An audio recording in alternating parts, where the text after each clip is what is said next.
the last page of the section where they were squeezed between the edge of the page and the ads for the porno theaters. Honest, I remember the first review that had a illustration with it. Illustration, that's newspaper talk for photograph. And it was only what we call a one column mugshot, so it wasn't like some grand display. So I was in the daily newspaper sort of by my fingernails. Yeah.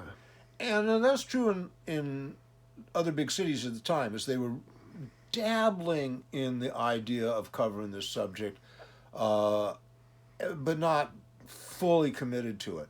And there was still a columnist at the Chronicle who had his entertainment column. That'd be John Wasserman. And what was entertainment at that time? Well, anything he wanted it to be, you know. No, but I mean, it wasn't looking for hit music. So John's column was about a lot of different things. It was very personal to who John was, and John was sort of a Playboy era, hi-fi nut, bachelor pad kind of guy, and so he dug cool jazz. He dug big pop. He knew rock was hip, but he didn't really think of himself as hip. He was much more interested in television and movie stars and that kind of mainstream thing. And he was very witty and entertaining. And he took over Gleason's column. And one of the things he did was he slid me into a part-time job at the paper, so he didn't feel bad about not going to cover the rock shows at the Fillmore, because he was buddies with Bill Graham, and he knew what was so as far as what was hip on the town and, you know, who was going to what. So there, you know, I was like,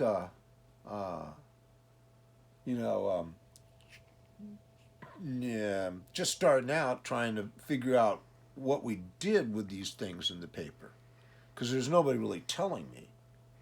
And I'd go out to nightclubs and I'd cover bands that were playing in nightclubs. And some of them have records out and some of them didn't.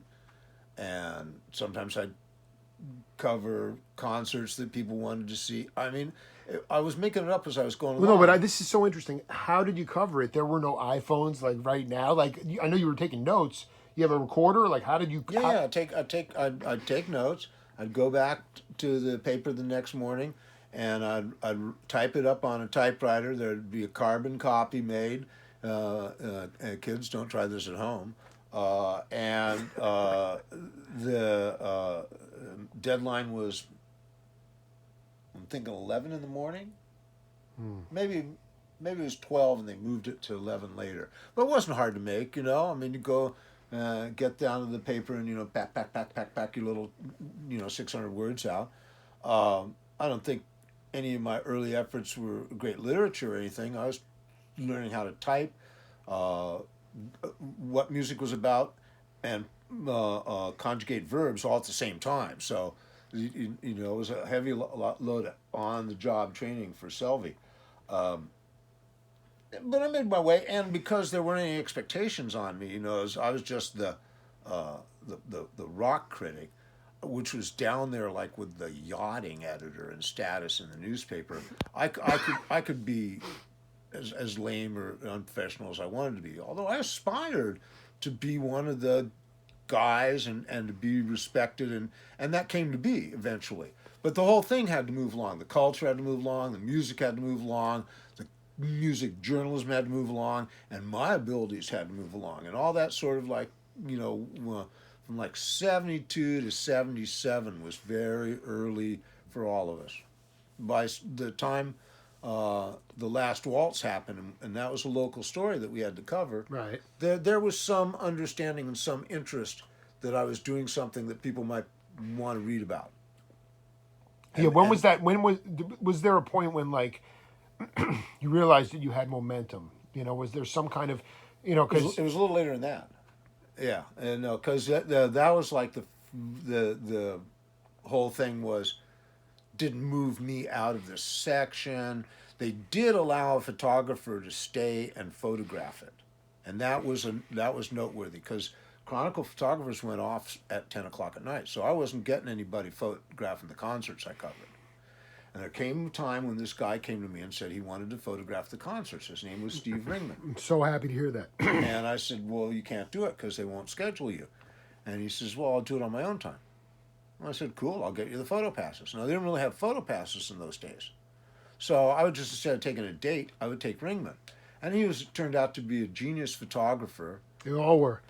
In that period of time, great artistry going on. He was getting these shots that were just blowing everybody's mind. What kind of shot? Like, of who? Janice? Or? Well, we have a Talking Heads photo that just is unreal. Wow. Peter Gabriel that was off the charts. A Chuck Berry that won a prize. Wow. I mean, he was just, he had this incredible eye and this enthusiasm, and there weren't cameras at these shows. There weren't photo passes, right? So he could walk up and do anything. We shot the Prince 1999 tour from the third row. He took 9 rolls of 36 frames apiece and really watched the whole dang concert through his viewfinder. And Prince saw him early on and kept like leaning down and looking into the viewfinder. I mean, it was just unbelievable, the shots he got. And he could, of course, 9 rolls. You know, a daily newspaper, that's just insane. They're going to print 1, maybe 2 photos. And you've just taken, what's 9 by 36? I don't know, but a lot of prints. And you got to develop them and da-da-da. So Ringman was smitten by what he was doing, too.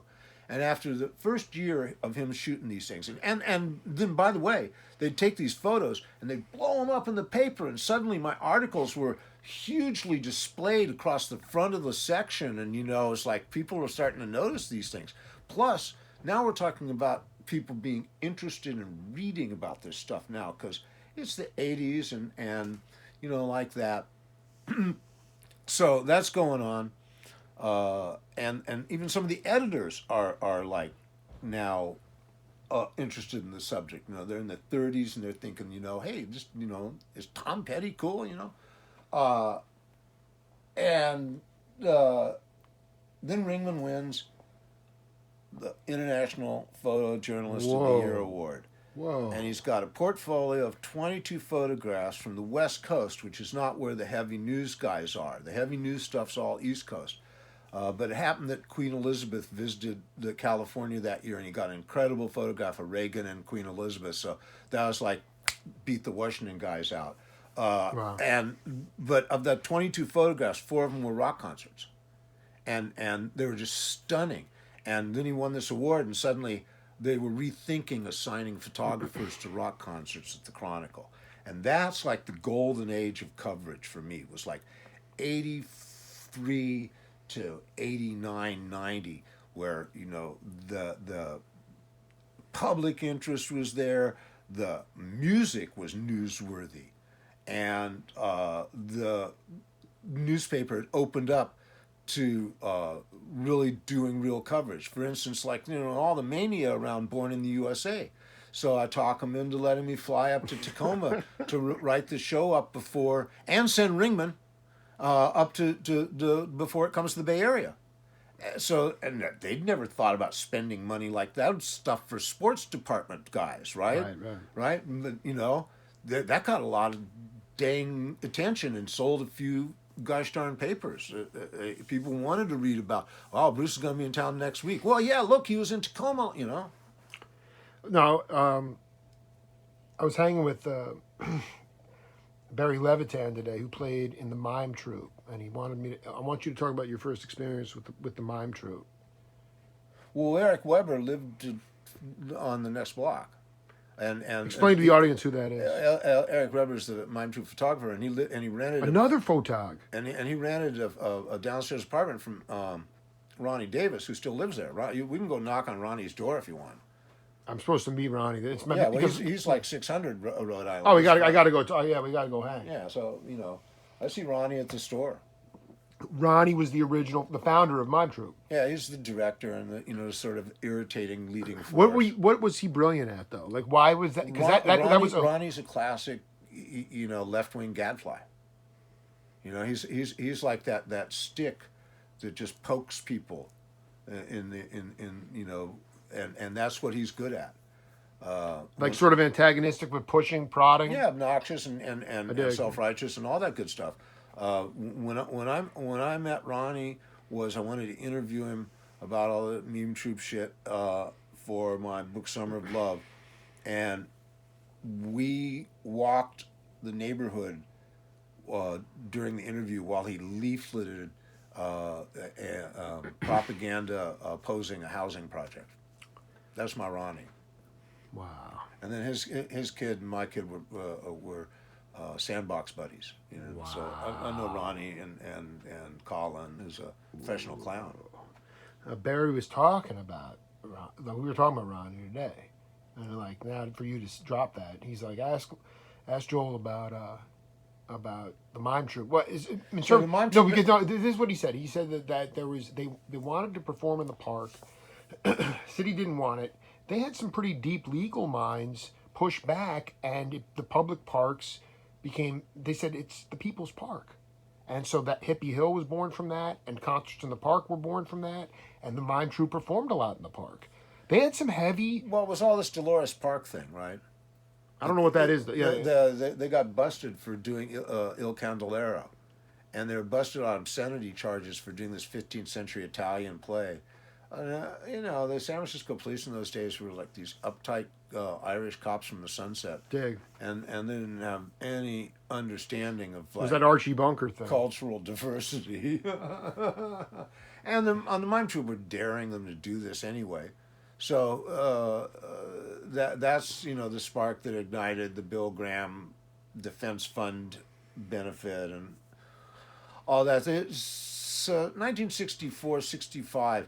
In certain circles in the Bay Area, in San Francisco and Berkeley, there's a lot of kind of subversive cultural thinking going on. It was political on some hands, it was personal on other hands, it was cultural on other hands, it was artistic. I mean, it was all kind of allied, and in many ways there was a lot of parallel thinking going on.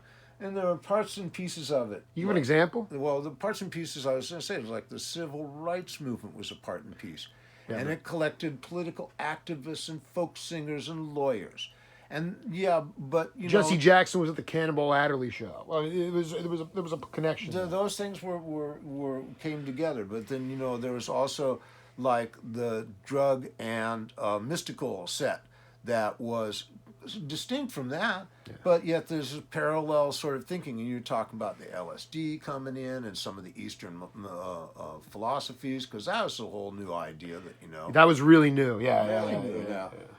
and then You give the Beatles credit for that, or no, man, that's like Alan Watts and the Tibetan Book Dig. of the Dead, but it goes back before that too, because like yoga was starting to infiltrate certain circles of thinking. But see, these were all like-minded people, and then you look at the music movement, which was another sort of separate thing that came out of like its own realm, but it was parallel, and all these things. So 64, 65 was sort of melding around. There were people working in dance, there were people working in theater, there were people working in literature, all in these sort of allied kind of subversive thinking. And then that's where the emergence of the counterculture is. My buddy Dennis McNally is just finishing up a book that traces just how all those elements collected into this explosion that became the underground in 1967. well, Garcia would say that the counterculture is not a good word because it's all on the spectrum, and that's just at one end of the life experience, but it's still part of the culture. It's not they're not being countered in anything. So What's your I just want you to riff on that. I some time ago now, maybe 20 years ago or more, I ran into Wes Nisker, Scoop Nisker, at a Mexican restaurant, and Scoop was the news guy at KSAN during its underground heyday, and a brilliant guy who went on to become kind of a Buddhist philosopher. Wow. And wrote books about Buddhism and like Crazy Wisdom was one of his bestsellers. Anyway, I ran into Scoop, and I said, so I've been just wondering about this, Scoop. I mean, what happened to the counterculture, right? Because this guy's in a position now, and he says, well, the protean nature of the mainstream American culture is so porous that it embraces and encompasses and swallows all those kinds of counteractions. That it just absorbs them and assimilates them, and there's no counterculture anymore. There is simply a trend in the mainstream culture that now fans out and loses its pungency and its potency. And Why does it lose it? oh, because it's diffused in the mainstream culture.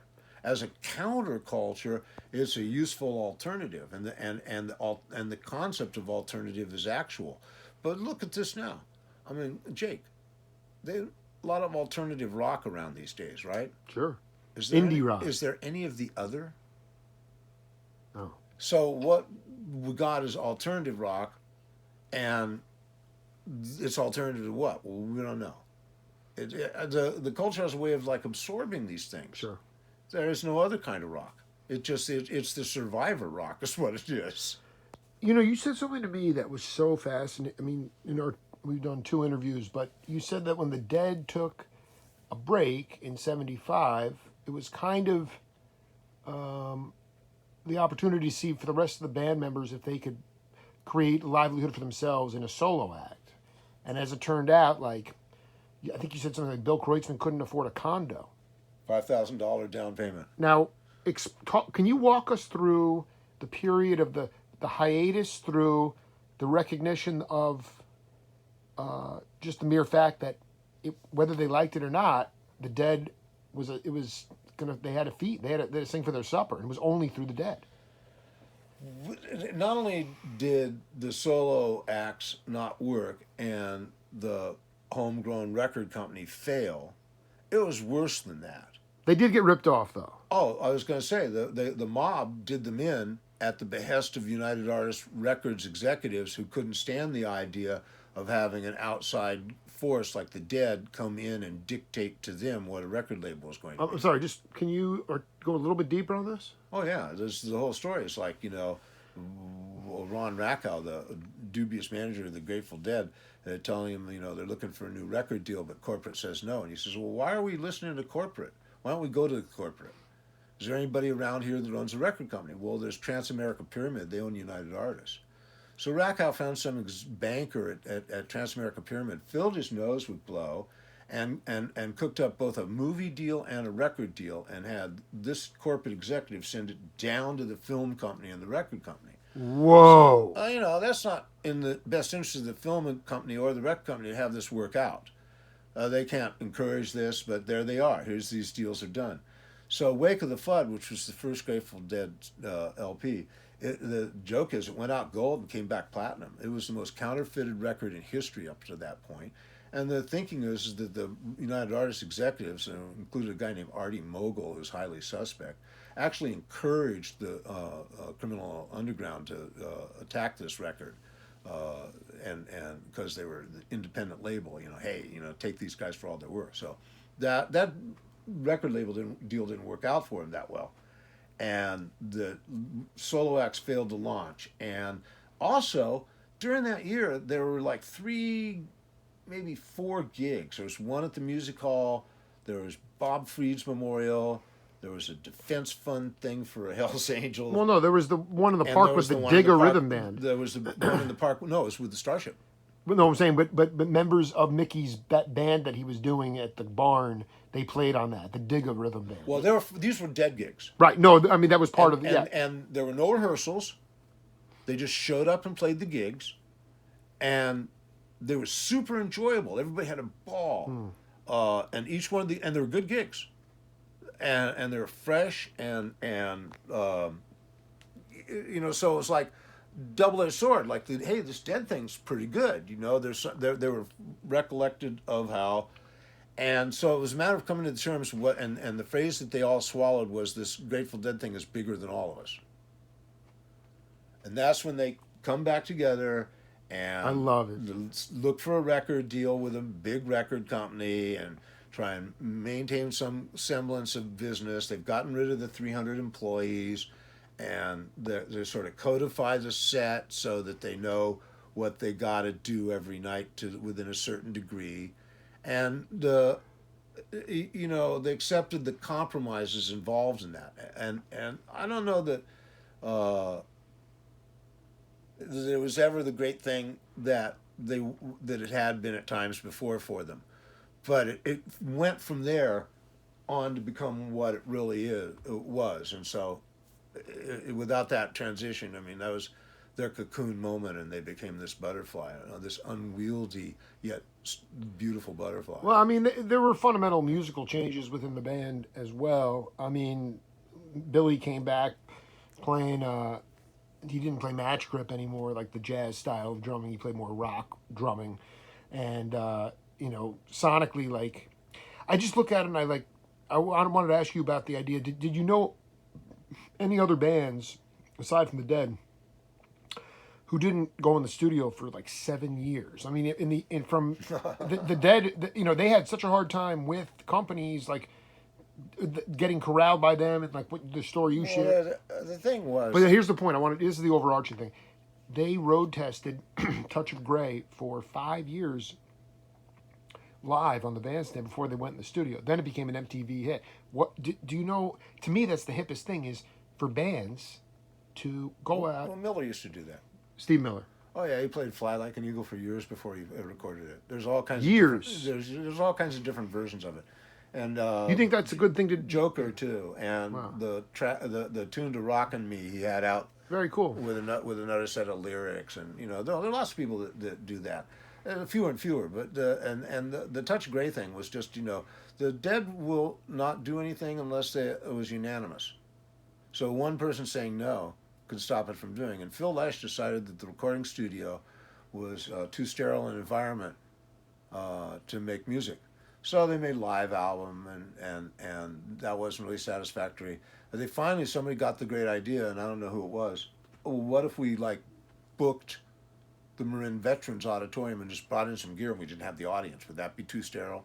And so he caved in on that. And that's where they cut In the Dark, was in this auditorium, this empty auditorium. Absolutely. That's so cool. That I remember exactly what they and then But I won a $20 bet from Hart on that. I told him he was going to have a million seller, and he goes, "Oh no, man, our records sell 100,000. They never sell more than that." I go, "No, you haven't put a record out in years, and you've gone from playing basketball arenas to football stadiums, and there's an enormous amount of appetite for this product. I promise you, million seller, $20, Selvin. Okay, $20."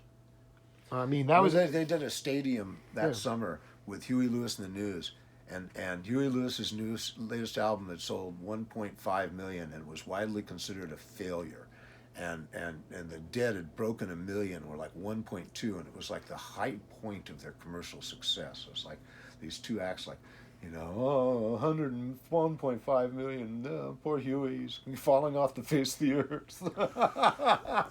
nobody was starving to death. I mean, I just like. At the end of the day, tell me a little bit about what you believe your legacy is to modern music writing. I'll tell you what I will tell you. Riff on that. I mean, you I'm don't. going to tell you what I was going to tell you. It says, that I've realized as I'm moving into some kind of